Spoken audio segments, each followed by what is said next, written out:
ఇప్పుడు డైరెక్టర్ కోణంలో చూస్తే ఆ సినిమా మీకు ఏమనిపించింది? చాలా అద్భుతంగా ఉందండి. అంటే ఎప్పుడు కూడా ఒక సమస్య దానికి ఒక పరిష్కారం, ఒక పాజిటివ్ అండ్ నెగిటివ్, ఈ రెండిట్ల మీదే చాలా కథలు వెళ్తూ ఉంటాయండి. మనం అలాంటి సమస్యలు చాలా చూసామండి.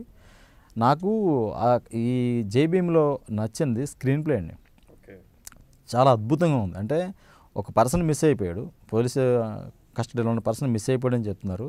కానీ అతను ఏమైపోయాడు అనే చేసే ఇన్వెస్టిగేషను, అది ఒక లాయర్ పాయింట్ ఆఫ్ వ్యూ నుంచి తీసుకెళ్ళిన విధానం చాలా బాగుందండి. అంటే మనకే వీడు ఏమయ్యాడో చెప్తే బాగుండు, తెలిస్తే బాగుండు, క్యూరియాసిటీ ఒకటి చాలా బాగా కన్వే అయింది. అండ్ ఒక్క డైలాగ్ కూడా లేకుండా చేసిన లాస్ట్ షాట్, అవును, అది ఇంకా అద్భుతం. అది అంటే సినిమా మొత్తం ఏంటనేది అదొక పాపలా పేపర్ చదవడం అనేది. అలాంటి సినిమాలు చాలా ఉన్నాయండి మనకి. అండ్ అమ్మాయి నడుచుకుంటూ వెళ్తుంటే వెనకాల పోలీసు వాళ్ళు జీప్ ఎక్కమని బతిమాలుతూ రావడం అనేది. అంటే అక్కడ అలా అనగదొక్కబడిన చాలామంది ఈగో సాటిస్ఫై అయిపోయిందండి. అవును, అంటే చాలా మందిలో బాధ ఉంటుందండి, ఆ పెయిన్కి ఒక రిలీఫ్ అది ఇది కదా మనకు కావాల్సిందనే అంశాలు చాలా ఉన్నాయి. అలాగా స్క్రీన్ ప్లే చాలా బాగుందండి. ఎక్కడెక్కడ రివీల్ చేయాలో అక్కడ చేస్తూ, కొన్ని సందర్భాల్లో ఆ ఈగోని సాటిస్ఫై చేస్తూ అంతే కదండి. అందుకే అంత హింసలు పడిన వ్యక్తిని పక్కన సింపతికి క్రియేట్ చేస్తూ చాలా అద్భుతంగా ఉంది సినిమా. చాలా బ్యాలెన్సింగ్ తీసాడు. చాలా అండి, చాలా కష్టం అండి అలాంటివి. అవును, ఏ కొంచెం అటు ఇటు అయినా కూడా అవును, దానివల్ల ఇచ్చే రియాక్షన్ చాలా గట్టిగా ఉంటుంది. మనం తెలుగులో ఈ మధ్యకాలంలో ఎక్కువ రావట్లేదు ఎందుకని ఇలాంటి సినిమాలు? తెలుగులో గతంలో వచ్చినాయి. అంటే ఇక్కడ మాట్లాడుకుంటే అసలు జేబీఎం లాంటి కాన్సెప్ట్ మన దగ్గర ఎప్పుడో వచ్చేసిందండి. అవును, మన దగ్గర మన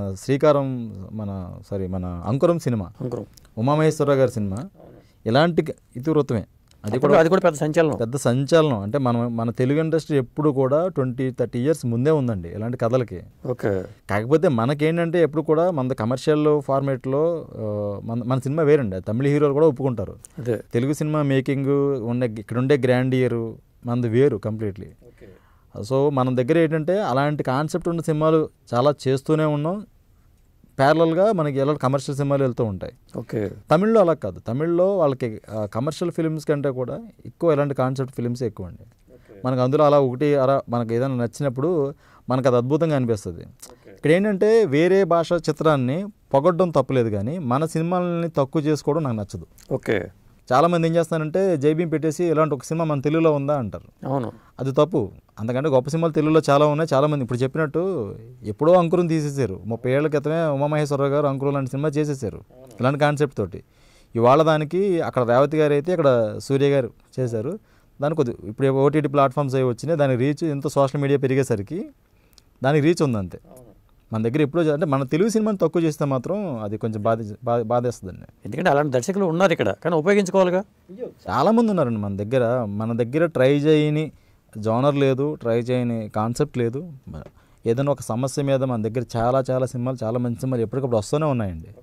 మన దగ్గర దారిద్ర్యం ఏంటంటే వేరే లాంగ్వేజ్లో వస్తే తప్ప వచ్చినప్పుడు మాత్రం మనల్ని ఇంకా తక్కువ చేసి మన వాళ్ళనే మాట్లాడతారు. ఓకే, అదే సినిమా మన దగ్గర తీసామనుకోండి, ఇప్పుడు అసలు ముందు మన దగ్గర ఓపెనింగ్స్ కూడా ఉండవు. కమర్షియల్గా వర్కౌట్ అవ్వదనే ఉద్దేశంతో కూడా కొంతమంది తీయకపోవచ్చు ఇలాంటి సినిమాలని. ఆబ్వియస్లీ అంతే కదండి. సినిమా అనేది కమర్షియల్ మీడియం.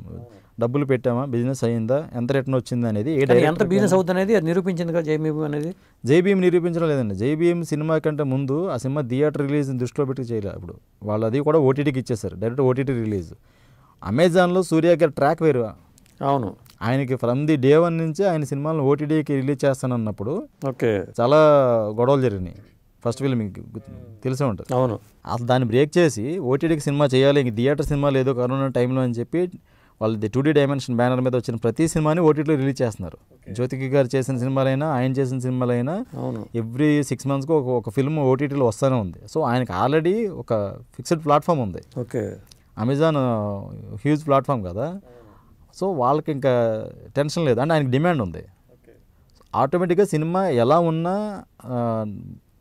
ఆడియన్స్కి అయితే ముందు రీచ్ అయిపోద్ది. సినిమా బాగుండేసరికి ఇంకెక్కువ రీచ్ అవుతుంది. కానీ ఆ సినిమాని థియేటర్ కోసమే చేయాలి అంటే సూర్య లాంటి ఒక పెద్ద హీరో లేకపోతే, ఒక మంచి యాక్టర్ లేకపోతే కష్టం అవుతుంది. అవును.